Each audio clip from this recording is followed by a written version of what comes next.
Thank you for choosing the emoji discussion over the AI one. I appreciate it. We are going to have a much better time, in my opinion. So my name is Jennifer Daniel. I'm the chair of the Emoji Standard and Research Working Group. My very highly specific corner of the Unicode standard is dedicated to the technical implementation of emoji encodings, researching, designing, and standardizing emoji. In this room are a couple other volunteers, Wilder and Ken. I don't see anyone else, but this is the effort of lots of people, not just me. So if you're interested in emoji and you have complaints, talk to them. But everything else, you can come to me. Okay, so you might be wondering why I'm even talking about emoji in the first place. The past few days we've been talking about underrepresented languages. We've been talking about encoding scripts, using AI to create keyboards, and digitizing the world's languages. And the reason we're talking about emoji is because they are also characters, much like other glyphs. Emoji are a lot more complex than other images that we're familiar with, like photos or videos or GIFs. They work like other characters. Emoji are defined by two attributes: the picture that we see and the code it is defined by. So pizza emoji is U1F355. So I think I'm so curious. I've only been here for the past 2 days. I know there was an initial day on Tuesday, but my impression has been in every one of the conversations that Unicode is really here to ensure that digital communication is stable, is globally accessible, and includes emoji. So one underemphasized point, though, that I haven't heard talked about too much over the past couple of days is that with standardization, that once a code point or character is added to the Unicode standard, it's never removed. It's there permanently. You can't get it out of there. It is stuck forever. And that's kind of unheard of in digital spaces. Digital is supposed to be ephemeral and fleeting and fast. But it doesn't go away. And as of September 2025, there are now 3,953 emoji, which is a lot. It's like too many. In the early aughts, there was a commonly held position that the way to improve emoji was to add more of them. And at the time, it made a lot of sense, right? There were lots of interesting dingbats like wingdings and really cool glyphs that you could only find on Japanese phones, but they didn't work across other devices. So real quick sidebar, despite there being over 3,000 emoji, if we look at how people actually use emoji right now, this chart, which was produced by the Emoji Working Group in 2019, illustrates that 5 emoji represent 25% of all emoji use, right? So we keep adding lots and lots of emoji, but really there's a extraordinary long tail, and all we really want to do is communicate love and laughter. That's what it comes down to. It's very primal, very human, very relatable. Anyways, at the time we didn't know that. And so the subcommittee endeavored on adding things from lots of like closed sets that they could find, right? They would look, for example, I think this is the most famous example when the reason emoji is even in the Unicode standard, of course, are the small set of images that were found on 3 semi-compatible phone carriers in Japan, Docomo, KDDI, and SoftBank. These were really cute. They all had their own designs, but they didn't work anywhere outside of Japan. And so with the mission of Unicode to create a standard that works everywhere around the globe, they started thinking about how they could add them to the standard. Of these sets, the Docomo is probably the most famous one in the collection. It's in the MoMA. It's designed, 176 characters were designed by Shigataka Kurita. I think I'm pronouncing that right. I mean, I haven't seen an emoji talk once where someone doesn't mention this set. It's like very overplayed. It's just everyone knows this set. But what I do think is cool about it are these 3 hands. There are only 3 hands in the whole set. And when you look at them, it's like, oh, okay, like those are expressive. But actually, the reason they were in this original set is because they were a very popular game in Japan, right? It was rock, scissors, paper. And they weren't really the way we think of hands today with emoji, right? Today, we think of them as body language, as gesture, as expressive, but in the original set, it was a game. And so, of course, today they've taken on additional meanings, like rock is commonly used to express solidarity, scissors is used to express peace, paper can be used to express stop. But what I will admit, I absolutely love spelunking into emoji like archives. Who would have thought that this game from the 90s would become a symbol during the Black Lives Matter protests 10 years later, right? Language is dynamic, it's fluid, it's never stopping, and it's quite remarkable that emoji have been able to operate at this speed for so long. But I digress.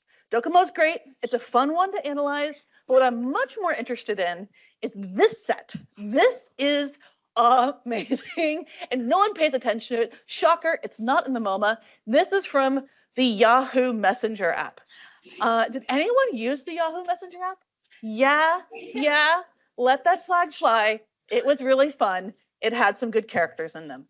And so much like how the character encoding working group wants to ensure that characters that are getting added are in use, at this era in emoji land, they were looking for other emoji characters that were in use that could be added to the Unicode standard. So they'd take these sets and they'd go, okay, this emoji looks like we have it already. This one, though, doesn't look like we have it. And they would audit it and then create these massive lists and they would get added. We largely have Yahoo Messenger to thank for these three icons, clown, nauseated face, and cowboy. They all became emoji in 2016.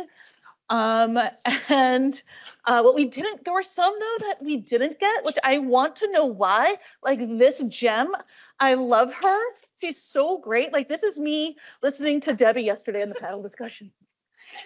I love her. But this is me writing today's talk. And so I was looking at this list yesterday and I was like, wait a minute, there's a tired face there. And we just added a tired face this past year. So it took 10 years, which is why it looks so tired. But there's lots of emoji from this set that were left by the wayside, others that advanced, and I think it's amazing. I mean, we could really just do a whole talk on this set. The 90s were a different time. But Yahoo was not the only gold mine. I mean, everyone talks about wingdings, but I'm here for everyone who likes webdings. I loved webdings. It's like what Wingdings' stepsister. I learned how to draw using Microsoft Paint and copying wingdings. And this little font now is in everyone's phone, everyone's devices, everyone's keyboard. I will try to resist waxing too nostalgic about 30 years ago, though. Oh, wait, there is one more. Wilted Flower. Does anyone want to guess what chat app Wilted Flower came from? I will save us the pain of silence. MSN Messenger. I know everyone's just like, so cool, MSN Messenger.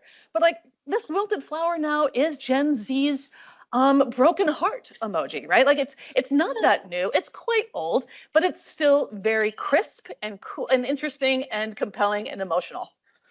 So anyways, Unicode kept adding more and more emoji and eventually opened submissions up so anyone in the public can submit an emoji proposal. In pursuit of bringing the world more compatibility, so we could send each other like cowboys and clowns to each other from phone to phone. In practice, it turned out the concept of certain ideas weren't as universal as you might think, like bird. Unicode says that U1F426 is the code point for bird, and yet here I stand, and I see like 5 different birds, right? I have a cardinal here, we got a robin, a blue jay. I have no idea what WhatsApp's emoji is. Apple's giving me a little bit of like pigeon, but I'm not entirely convinced they've seen birds before. And you can't really get me started on the brick emoji, although I'll spend a couple seconds on it. Like, first of all, it's called brick emoji, and most of these have bricks, it's plural. So like, it's frustrating that some designers were like, you know what? Okay, we got a brick wall. This has so much symbolic meaning. We have tech, we can use it for textures. We can use it metaphorically.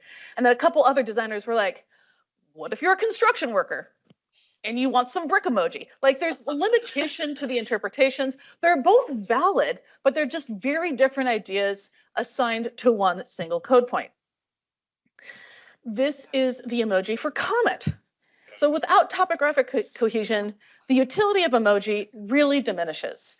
In a study that we conducted earlier this year with about 1,600,000 participants, 1,600? Yeah, 1,600 participants, sorry, in the US and the UK, we found out that 78% of the participants had noticed differences in vendor designs as part of their normal online activities.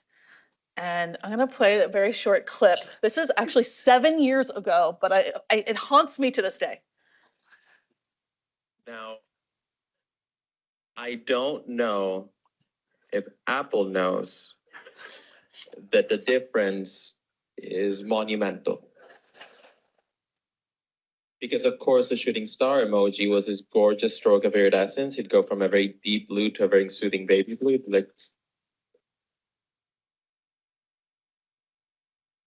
The meteor, on the other hand, is this aggressive orange ball of fire. So for the longest time, I thought I was being flirty, and really, I was being a psychopath. I'd get text messages being like, hey, Julio, will I see you later? And I'd be like, I don't know, maybe. When really, I was going, maybe. I am. That's wonderful. And he's not wrong. Like, they're completely different vibes. So over the past few years, a primary goal of our working group has been to really understand if and how we are contributing to that problem. We want to improve our process to reduce the probability of that kind of fragmentation happening. And this will really help reduce the risk of emoji becoming an unreliable system primitive that people don't use anymore. So one way we have approached this problem is reducing the number of emoji we add in the first place. Each new emoji really runs the risk of creating deviation, creating problems with the internet. So with less emoji, we can spend more time ensuring the quality of the set. The standardization process was very thorough on a technical level, and it was now time to apply the same amount of rigor to designs as well. So while Unicode has always provided chart images, which are shown here, the general feeling I got when I first joined the working group was designers are going to design and we can't really control what they're going to do. And so the Unicode imagery was sort of a suggestion, almost an incomplete thought, mostly just to fulfill an obligation to fill a hole in the charts. The Emoji Working Group would simply publish the images from the general public who submitted these proposals, but these drawings were often not drawn by professionals. They were very under-researched. They were certainly not GAR compliant, and they didn't really consider the larger emoji ecosystem as a whole. So as a result, by the time designers got these proposals, got these code points, and had to start designing, they had to change the images. They couldn't rely on these because they were inaccurate or they didn't fulfill certain needs. They didn't look different enough from the existing set. So Unicode was not providing a really reliable North Star. Now, design plays a critical part in encoding emoji in our process. We don't leave for design at the end. It's part of the beginning of the conversation. It's in the middle, and then it lands on our devices. So instead of publishing images that look like this, we publish images that look like this. It's not just like a little bit of polish, like we're actually interrogating the color, the amount of lines in the fingerprint, so it's still legible at emoji sizes. This puts us in a position where we feel confident by the time that we give it to Meta and Apple and Samsung and everyone else, that they can really, we're setting them up for success, which thus reduces needless design fragmentation. And splatter is such a funny emoji because the original proposal looked like the one on the left. And if we had just advanced it as is, I guarantee everyone would have picked different colors, different number of splatters, different, like maybe it didn't even look like splatter. Like people kind of were just doing their own thing. So in the working group, we were talking about, okay, what is this a splatter of? What color should it be? Okay, blue, that feels like water. We have plenty of water emoji. Yellow, that's mustard or pee-pee. Like, we don't need a pee-pee. Like, what about purple? Like purple, a lot of our symbols are purple already in that category. It's not exactly a neutral color, but it's about as neutral as you can get if you think of emoji as an illustration design system. So we ended up with purple. And it's not a miracle that everyone landed with purple splatters, but it feels like it. It really does. And it's so satisfying that we finally are in a place where we feel like we can have a dialogue around the look and feel of the emoji. even when we get proposals from true experts, like a cardiovascular surgeon, the designs in the proposals still need a lot of work.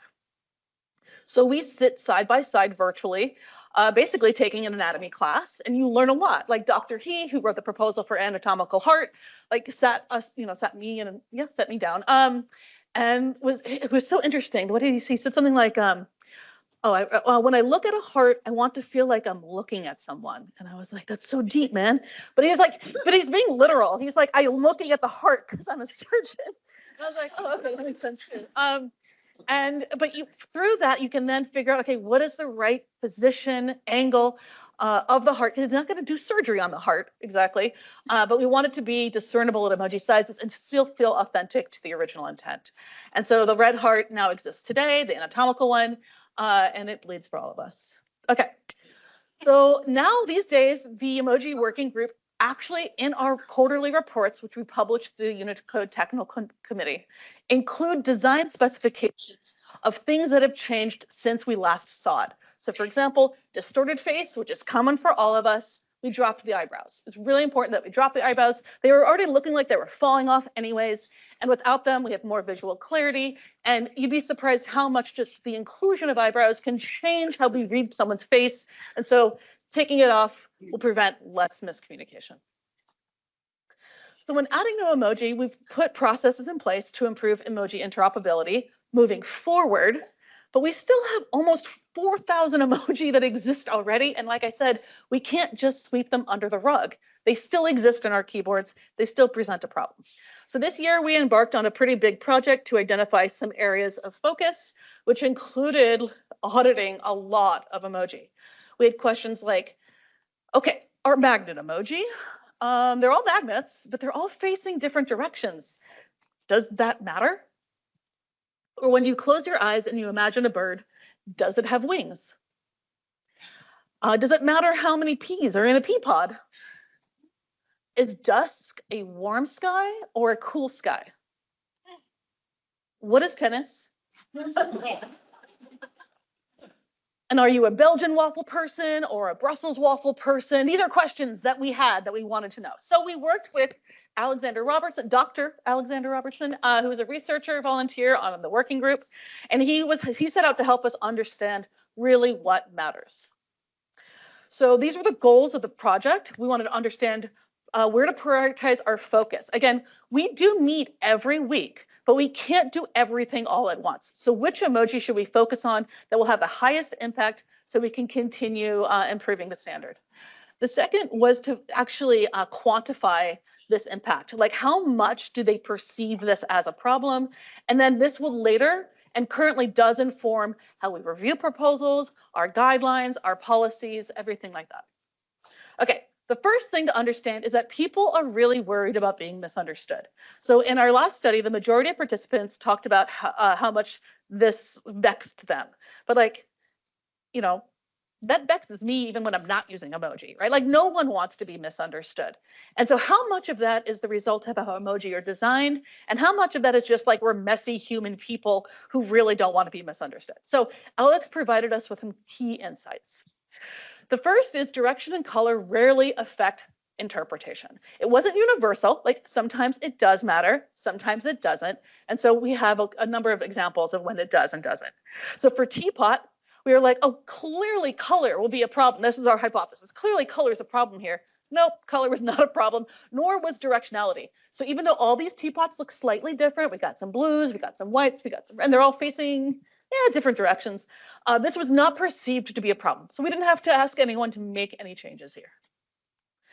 On the other hand, magnet did matter, right? The inconsistency really did reduce the utility of this emoji in like 3 different ways. One, you can't use it with other emoji to imply magnetism. The whole reason a magnet emoji exists is to imply magnetism, but when it's facing this way, you can't put 2 emoji to the left and right of it. If it's diagonal, it's implying like somewhere between 2 different objects. So really only left and right would allow it to operate in this way of the idea of magnetism.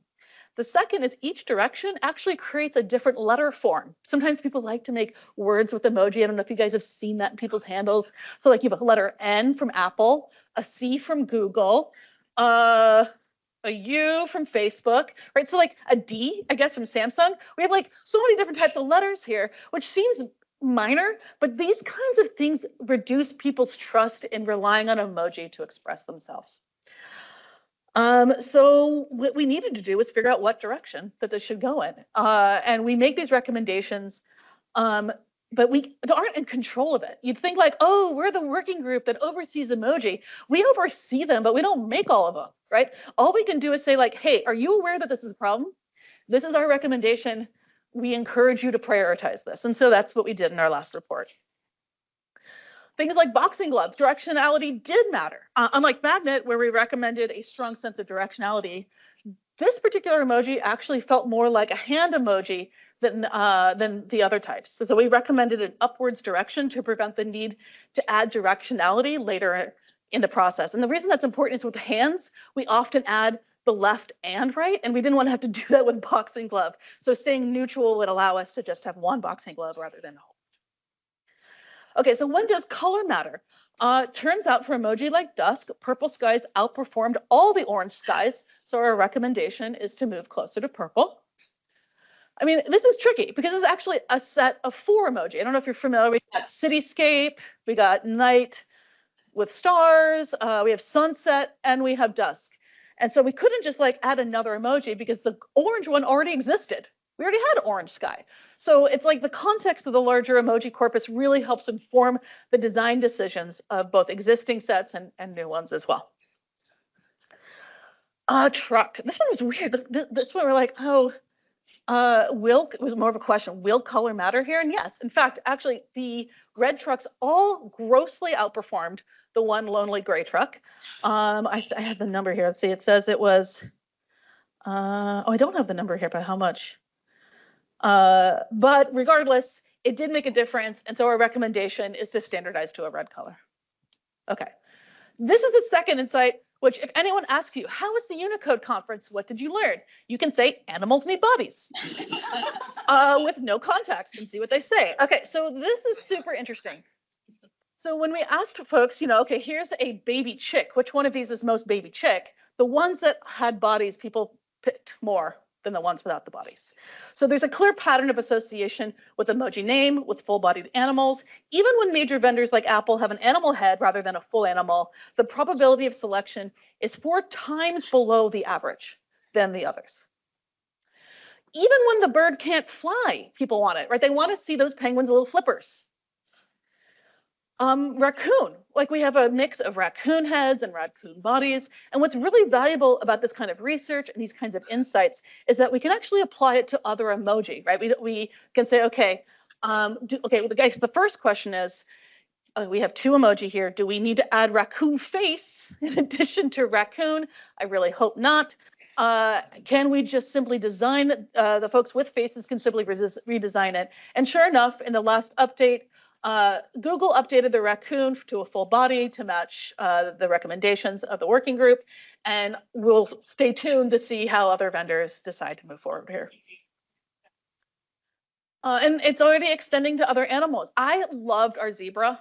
This zebra, the mohawk, the vibe, she's great. I love her. I will miss her, but I think it's for a good cause because now we have something that actually can work across different vendors. All right, the third insight was additional details can emphasize core meaning. Again, when we think about some of the hypotheses the working group had is we were thinking about directionality was so important. But it turns out even for flashlight, it wasn't directionality that people were holding on to. It was a detail like the light coming from the flashlight. You associate flashlights with shedding light. And so that detail is what emphasizes the core meaning of the emoji. So little details like that can really enhance the meaning. On the other side, superfluous details can undermine the meaning. And so as a designer, to always kind of figure out what are those details that matter and what are the details that don't. Basket emoji is one of those emoji where when asked which design most represents basket, the emoji that were empty outperformed the emoji that were full. When asked which emoji are laundry or picnic, the emoji that had contents, those outperformed the emoji that were empty. So like those meant something else very useful, very valid, but didn't represent the concept of basket, which is what this emoji is called. So how does this data inform our working group decisions? How do we recommend another basket? I mean, like, do we really need two baskets? I mean, I really hope we don't. So so we started thinking about how we were going to reconcile this, and someone pointed out that in general, what we try to do is encode containers, not content, like wine glass. We encoded wine glass. We didn't encode red wine. So with basket, we encoded the container basket. We didn't encode picnic. So that was our recommendation. Our recommendation was to move forward, empty out those laundry baskets, do your laundry, and move forward with. Our last report included a lot of these recommendations. And the thing is that these are not action items that the Unicode Technical Committee can take and move forward, but we published them nonetheless. So anyone who designing emoji is interested in why an emoji looks the way it does can look at this report and understand that our recommendation is this, and then can check that against the status quo. We're going to play a little game. I think we have 10 more minutes, 14 more minutes or so. Right? Yeah. Okay. We're all going to pretend that you're the chair of the emoji working group. So I've never done this before, so we're going to see if this works or not. Okay, butterfly emoji. What do you think? I'll tell you what the data said, and I don't know if we're going to do this out loud or you write it down or you just think about it, but the results from the research indicated there was a high variance of interpretation, divided opinions between the designs, and there was no clear split in preference between blue and orange butterflies. So do you keep it the way it is? Just force people who are sending blue butterflies to people to be like, oh, look at this cute blue butterfly. And the other person on the other end is like, that's a monarch. You just like let that go and move on with your life. Or do you advance a proposal to split the difference? If you choose option 2, which one do you go with? Does the one for butterfly today remain a morpho, or does it remain a monarch? That's my job. What I do now. And so constantly thinking about how to split that difference, which one meets our criteria for inclusion, which one doesn't. So I think for sake of time, maybe we won't play this game too much, but just like these are the questions of the committee. This is why we meet twice a week. Cucumber, right? Yeah, I heard those giggles. We giggled a lot too. Like cucumber. All right, so the data was pretty decisive. It was like, okay, when when the label says cucumber, designs that were chopped were selected more, right? When you said pickle, the other ones were chosen. And so what do we do, right? Like the cucumber, it is called cucumber, so it does seem to indicate that we should move forward with chopped, but with the chopped cucumber, but the majority of the vendors don't have it chopped.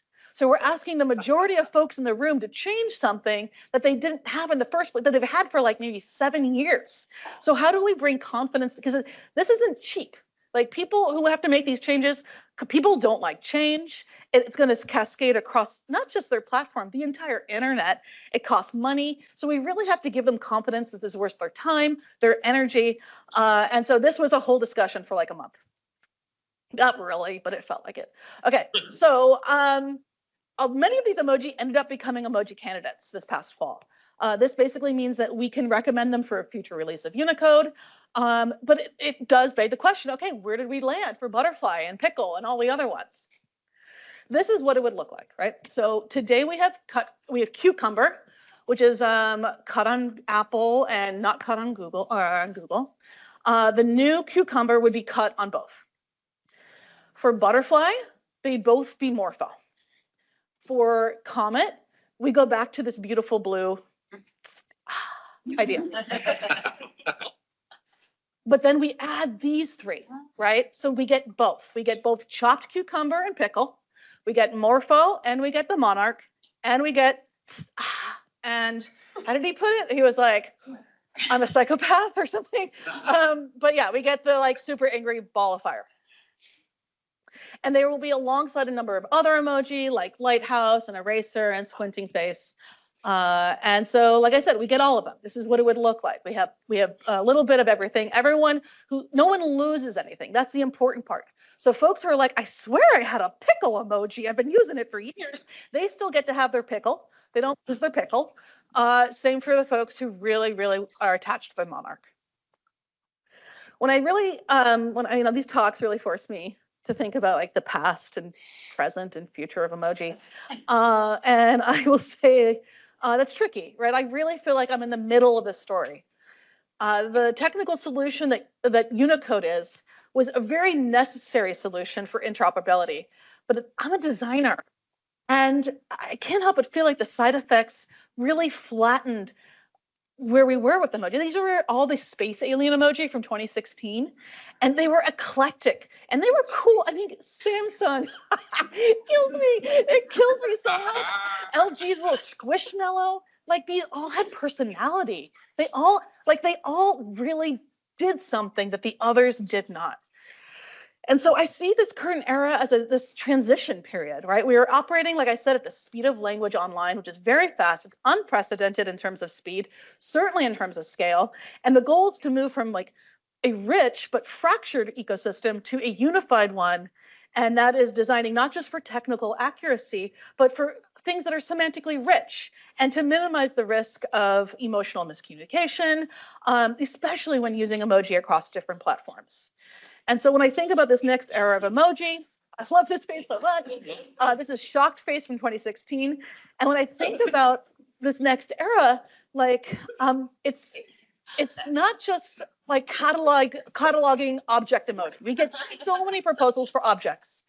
And we review all of them. I can tell you, I personally read every single emoji proposal that comes across our desk, and I really do enjoy reading them. But in addition to intaking proposals for new concepts, it's really about giving everyone like the ability to have confidence that the existing set that they're using can really help them express very complex ideas and nuanced thoughts, but they can't do it if this is the system they live in. They can only do it if we have meaningful consistency. And so just knowing that the emotional signal that they send is the one that we received is a primal, real human need, and one that I hope our working group can continue to deliver on. So thank you. Hello. I was wondering if the release of Genmoji on iOS earlier this year has had any sort of impact on the goings on of the working group. Like, do you guys find yourselves receiving more like AI generated emoji proposals or anything of that nature? Oh, I mean, I don't think there's any obligation for folks to denote if their image was made with AI, though we do require people to say that they have the right copyright or rights to the image. So some people do say they're like, this was made with ChatGPT. I would say it's very minimal, like single digits kind of situation. But those are just the people who confessed, if you will, right?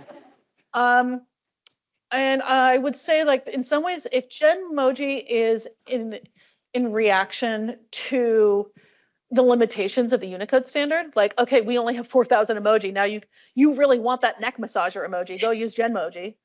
You would think that we'd see less proposals coming because they're getting what they need through another technical solution. Genmoji is very new, so who's to say over a period of time? But right now, every year we get more proposals than the previous year. So yeah. Yeah, of course. Hi, great presentation. Laughed a lot. Thank you.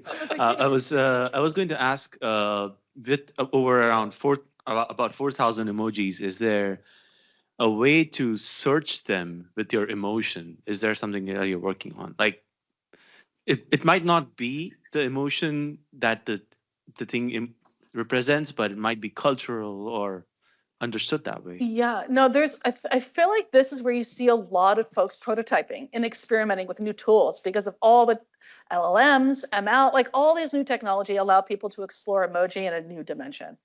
So it's not that it's a problem, but like I would say that like emoji aside, just like language feels like a low bandwidth technology to express ourselves.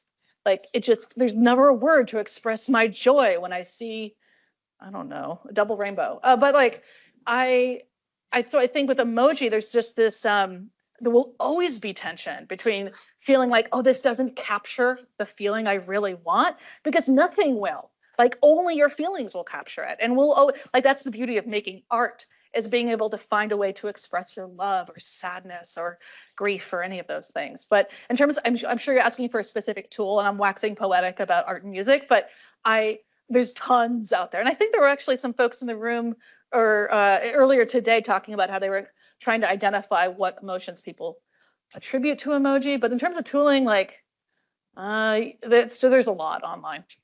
Sorry, very unsatisfying answer. Yeah. I got the impression from this talk that text messaging and kind of text communication is a large like maybe a primary use case that's being considered. Are there other use cases that you consider? Like, for example, I mean, thinking back to LLMs, you know, ChatGPT really likes to use emoji as bullet points. I was talking to a map designer who really wants to use them as just map pin icons, that kind of thing. Yeah.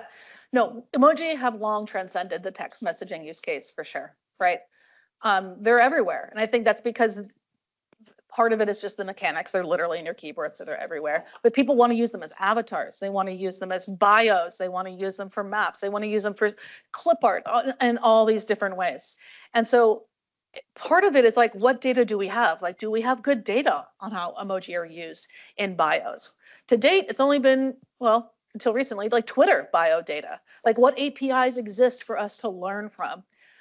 Same for like how people use it as avatars. Like a lot of that data isn't around, but text messaging data, we've been text messaging a lot longer than that. So we have that data to reference. But I would say we see people using them in non-text spaces way more than we ever have. And I wish we understood it better so we could better strategize for that. Yeah. Do you guys, I noticed there was something that looked like publications. Do you guys have publications on why certain emojis were rejected? No.